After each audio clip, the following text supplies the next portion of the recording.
So breathing is an automatic process.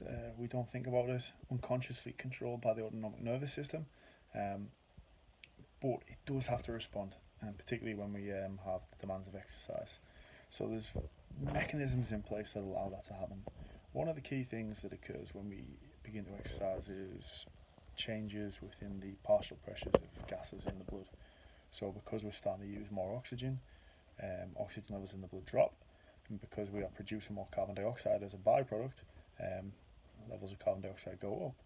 So those gas levels can be picked up by chemoreceptors, often found in the aortic arch and the carotid artery, and they feed back to the central nervous system.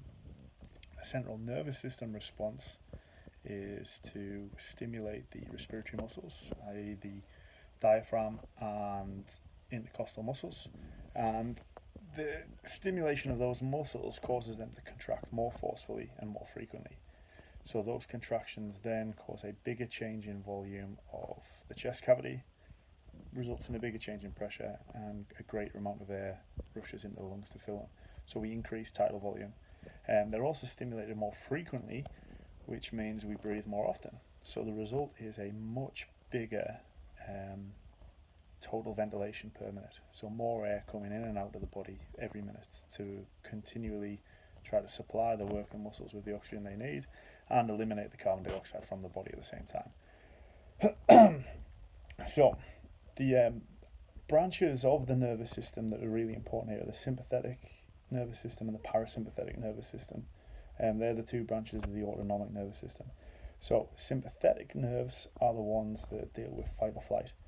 So they're the ones that speed up body responses. So the sympathetic nervous system will stimulate those respiratory muscles to increase breathing rate and increase depth of breathing. Post-exercise, when we want everything to come back down, the parasympathetic nervous system takes over, and that stimulates the rest or digest process where systems begin to slow down, breathing rate slows, and depth of breathing slows back down to normal at rest.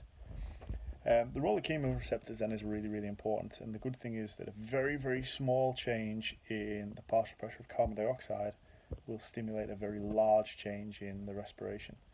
So the very onset of exercise will start to stimulate a big change in our breathing, and then when we get anaerobic threshold, something we talked about just before we forcibly broke up from college, the buffering of the acid that takes place by adding sodium bicarbonate produces a big rise in carbon dioxide, and that stimulates a massive increase in ventilation, and that's when we see ventilatory breakpoint.